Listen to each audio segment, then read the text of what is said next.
PDF के लिए Telegram join करें। डिक्टेशन स्टार्ट होगा 5 सेकंड के बाद।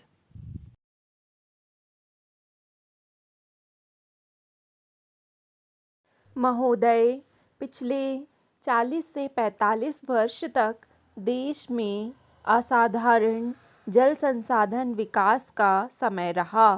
विकास तथा आर्थिक प्रगति के लिए पनबिजली उपलब्ध कराई गई।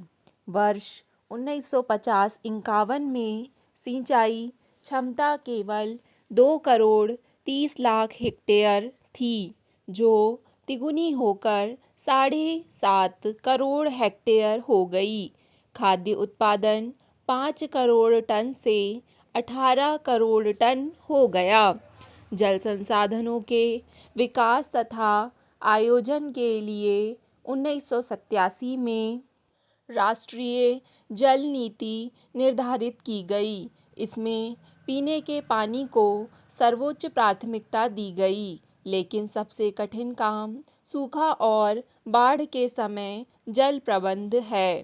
केंद्रीय जल आयोग ने बाढ़ चेतावनी के लिए देश में एक नेटवर्क स्थापित किया है, जिससे जान माल की सुरक्षा हो सके। जल संसाधन मंत्री ने ऊर्जा की आवश्यकता पर भी बल दिया है।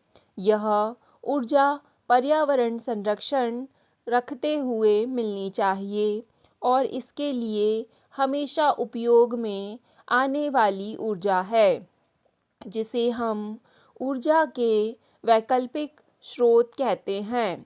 घरेलू तथा औद्योगिक कार्यों में जितनी ऊर्जा लगती है, उसका आधा भाग ईंधन की लकड़ी से आता है। इसके कारण वन काटे जा रहे हैं, जिससे ऊपर की मिट्टी व भूमि का क्षरण हो रहा है। उन्होंने जल की किस्म को बहुत महत्वपूर्ण बताया और जल संरक्षण को अत्यधिक उपयोगी और अनिवार्य बताया। विशेषतः आज के औद्योगिक युग में झीलों तथा नदियों का जल साफ रहना चाहिए। केंद्रीय जल आयोग ने निरीक्षण कार्य अपने हाथों में लिया है और सारे देश में इसके 270 केंद्र स्थापित किए गए हैं। इनसे प्राप्त सूचनाएं केंद्रीय प्रदूषण नियंत्रण मंडल, पर्यावरण तथा वन मंत्रालय और स्थानीय निकायों के लिए बहुत उपयोगी सिद्ध हो रही हैं। इस समय सबसे अधिक आवश्यकता कचरा निपटाने के उद्देश्य से सस्ती तकनीकों पर अनुसंधान और विकास की है। यदि हम सारे कचरे के पुनः चक्र में सफल हो जाते हैं, तो नदियों में कचरा बहने से रोका जा सकता है। पिछले कुछ दशकों में देश में एक और महत्वपूर्ण कार्य जल संबंधित पर्यावरण कानून बनाने का प्रयास हुआ है। 1986 का पर्यावरण कानून जल, भूमि, वायुमंडल आदि के सभी पर्यावरण पहलुओं पर लागू होता है। इस कानून में जो कमियां हैं, उन्हें दूर किया जा रहा है, जिससे राज्यों को इसके लागू करने के लिए और अधिकार मिल सकें। उपाध्यक्ष महोदय, यहाँ मैं इस बात पर जोर देना चाहूँगा कि हमें वे क्षेत्र चुनने चाहिए जिनमें हम राष्ट्रीय और अंतर्राष्ट्रीय स्तर पर सबसे ज़्यादा प्रभावी हो सकते हैं। पर यह चयन बहुत सावधानी से करना होगा। हम कुछ किस्मों की प्रौद्योगिकी का आयात कर सकते हैं ताकि उन्हें और विकसित कर सकें, पर हम बार बार आयात नहीं कर सकते। यह बात महत्वपूर्ण है। औद्योगिक विकास और विदेशी व्यापार में बाधा पहुंचाने वाली बहुत सी बातों को हमने हटा दिया है। इस कारण से अब भारतीय उद्योगों को देश विदेश से ज़्यादा प्रतिस्पर्धा का सामना करना पड़ रहा है। कुछ क्षेत्रों को छोड़ दें तो प्रौद्योगिकी के चुनाव जैसे विषयों पर निर्णय अब मुख्यतः उद्योगों द्वारा ही लिए जाते हैं। पुराने अनुभवों की वजह से इस बारे में चिंता होती है कि क्या उद्योग प्रौद्योगिकी का अधिक से अधिक आयात करेंगे। अगर हम आयातित प्रौद्योगिकी में लगातार और बड़े पैमाने पर घरेलू प्रौद्योगिकी को शामिल करना नहीं सीखते और अपनी घरेलू प्रतिभा और संसाधनों के आधार पर बड़े पैमाने पर अपनी ही प्रौद्योगिकी तैयार नहीं करते तो हम पीछे रह जाएंगे।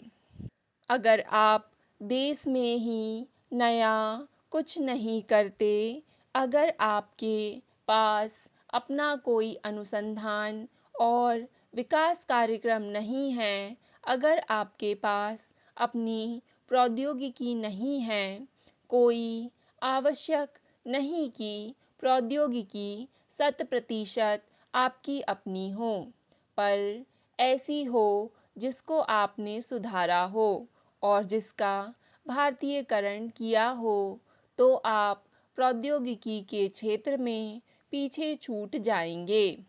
आप केवल दूसरों की नकल करते रहेंगे, दूसरों से आयात करते रहेंगे और फिर भी पीछे रहेंगे।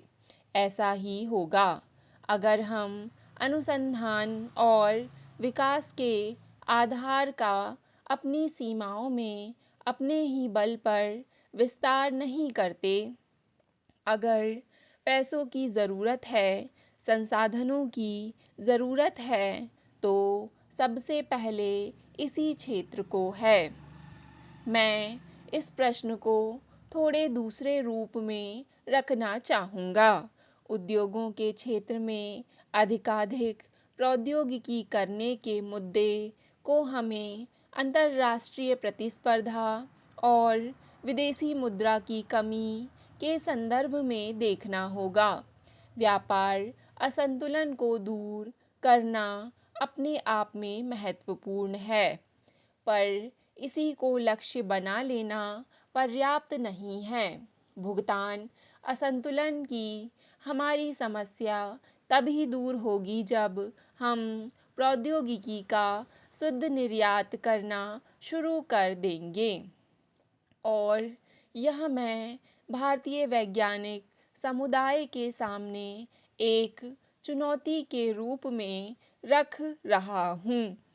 उपाध्यक्ष महोदय, एक राष्ट्र के रूप में क्या हम वर्तमान शताब्दी के प्रथम दशक तक प्रौद्योगिकी के शुद्ध निर्यातक बन जाने का लक्ष्य अपने लिए निर्धारित कर सकते हैं?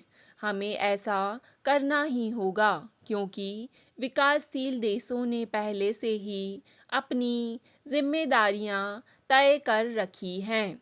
हाल ही में हुई बैठक में भारत ने सौर ऊर्जा के क्षेत्र में विकास की जिम्मेदारी अपने ऊपर ले ली है।